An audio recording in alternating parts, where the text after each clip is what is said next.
오늘 광복절 맞아서 특별한 현장을 한번 연결을 할까 합니다. 일본 아베 내각의 우경화를 규탄하면서 충남 천안의 독립기념관부터 서울까지 도보순례에 나선 분들이 계십니다. 국회의원 몇 명 포함해서 일반인들도 참여하고 계신다는데요. 지금 어디쯤 와 있을까요? 연결을 해보죠.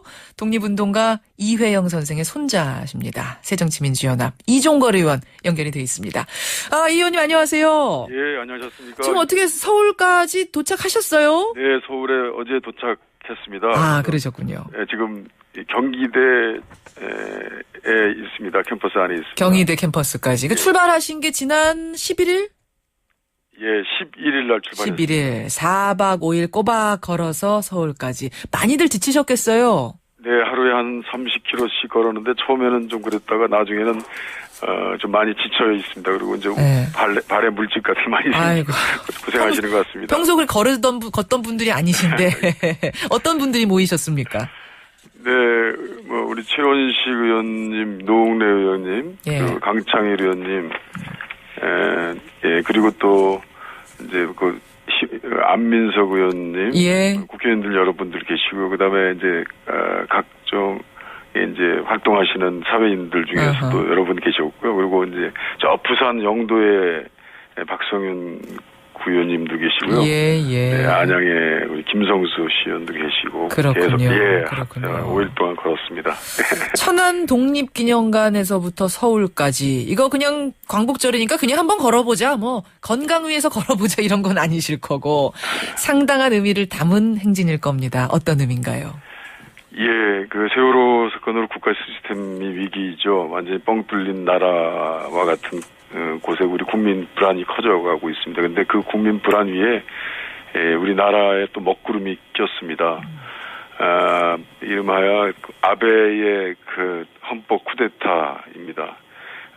일본국 헌법은 이제 평화 헌법인데요. 예. 그게 구조에 교전국으로 지위에 설 수 없다, 그 전쟁을 할 수 없다라는 그 규정이 있는데 그것을 이제 개정함으로써 예. 이제 아베가 집단적 자위권을 보유하려고 하는 이제 도발을 하고 있습니다. 그렇죠. 그것은 거의 우리 이 동아시아, 아시아의 평화의 키가 될 수 있습니다. 그것이 이제 되는 경우에는 이제 전쟁의 먹구름이 낄 수 있다라는 이제 많은 분들의 우려가 있습니다. 예. 저희들이 그것을 보이고 국민들에게 관심 갖고 여러 가지 방안 또 성명도 만들기 위해서 걸었습니다. 오늘 그래서 일본의 그 평화헌법 수정 저지를 위한 성명서도 발표하신다고요? 네, 그렇습니다. 예.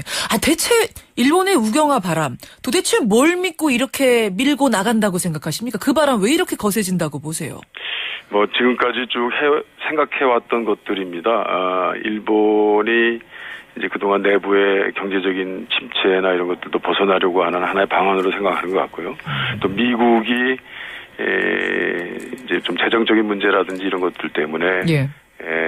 이제 미일 안보 동맹을 통해서 예. 이 아시아에 대한 어떤 자위권 문제라든지 그런 평화의 문제를 오히려 일본에게 이렇게 책임을 넘기려는 것 같은 그런 생각입니다. 중국을 견제하기 위해서 결국 미국은 전략적으로 일본과 손을 잡고 일본에 힘을 실어주는 이런 분위기가 그러니까 일본을 굉장히 든든하게 하는 거군요. 그렇습니다. 그리고 이제 북한에 대해서도 핵 문제라든지 이런 것들을 오히려 그 일본의 힘을 키워주는 하나의 명분으로 하고 있는데 사실은 이제 중국을 겨냥하고 있습니다만 예.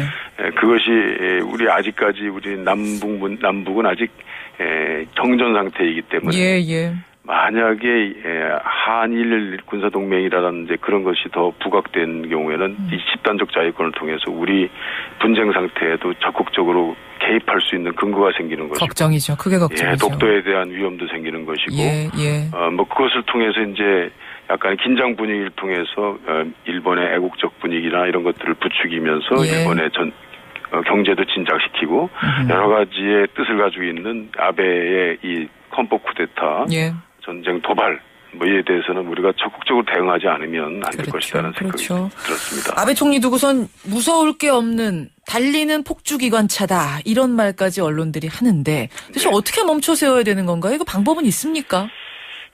어제도 이부영 의장님, 박명림 교수, 박상철 교수, 그다음에 또 박태균 교수님, 그다음에 안병우 교수님, 우리 그 순례 기간 중에 밤마다 이런 토론을 통해서 저희들이 많은 뜻을 듣고 또 확인했습니다. 예.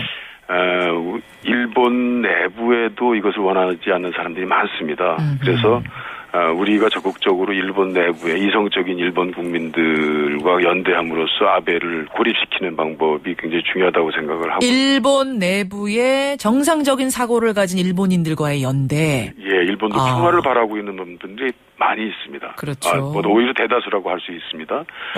그리고 이제 우리 이제 정부가 외교가 여태까지 전통적으로 수세적 외교입니다. 맞아요. 특히나 이 박근혜 정부에서는 일본 집단적 자위권 이 문제에 관해서도 이게 일본 내부의 문제다라고 얘기하는 그런 듯한 발언들이 이어지고 있습니다. 앞으로 적극적인 외교를 해야 됩니다. 미국에도 요구해야 됩니다. 예. 그래서 미국에 요구하는 게 사실은 더 지금 중요한 부분 아닌가 저는 그런 생각도 들더라고요. 51년에 샌프란시스코 조약이 어떤 원인, 근거의 아주 시작이라고 하고 있는데 그것을 사실상 다 폐기시키는 정도의 새로운 조약을 만들어야 됩니다. 그래서 일본도 함부로 이렇게 까불지 못하게 하는 그런 것이 이 중국을 포함한 어떤 전략적 동반 관계의 중요한 축도 하나 우리가 적극적으로 만들어서 힘의 균형을 만들어 나가는 그런 작업을 우리나라도 이제 커진 나라입니다. 한국도 이런 수세적 외교를 벗어나서 적극적으로 외교를 동북아 해야 된다. 에 개입하고 우리도 하나의 주체로서 활동해야 된다 이런 생각을 합니다. 지금 한일 정상회담이 이루어지지 않고 있어요. 박근혜 대통령 취임 이후에 한일 관계가 워낙 얼어붙으면서 못 만나고 있는데 이거 어떻게 계속 이렇게 가는 게 맞습니까? 어떻게 그래도 만나서 얘기를 해야 되는 건가요? 어떻게 해야 됩니까? 이번 이제 9월에 또 큰 지방선거가 하나 있고요. 아베 총리의 이제 약화가 어느 정도 보여주고는 있습니다만, 그 이후에 새로운 내각이 우리에게는 좀 더 알 수 있겠습니다만, 그것은 좀 우선 객관적 다른 얘기이고요. 우선 중국과의 문제. 그 한중 간의 어떤 전략적 동반 관계가 굉장히 굳건하게 이루어져야 되고 그러나 그것도 전략적 문제이라고 생각을 하고 그리고 또 한미 관계는 전통적으로 한미의 인권 문제, 평화 문제에 관해서 아주 적극적인 우리의 어떤 커뮤니케가 이루어져야 된다고 생각을 합니다. 그리고 일본을 이제 외부적인 문제로 서로 압박하고 요구하는 방법으로 이 평화 질서에 대한 새로운 구상이 우리에게 반드시 있어야 된다고 생각합니다. 정상들끼리 만나냐 안 만나냐 이 문제는 그러면은 그 차후에 좀 고민 더 깊이 해봐야 되는 건가요? 그것을 빨리 이루려고 하는 노력보다는 이런 외연 중간 절차들을 착실히 해나가는 게 더 중요하다. 함으로써 그것들을 이제 만들어 나가는 이제 간접적인 노력들을 더 해야 되겠다. 알겠습니다. 이종걸 의원님, 하여튼 고생하셨고요. 4박 5일 도보 행진으로만 그치는 게 아니라 그 이후에도 힘을 모아서 이런 작업들 충실히 해주시길 부탁드리겠습니다. 네, 감사합니다. 고맙습니다. 새정치민주연합 도보 행진을 이제 막 마치셨어요. 이종걸 의원이었습니다.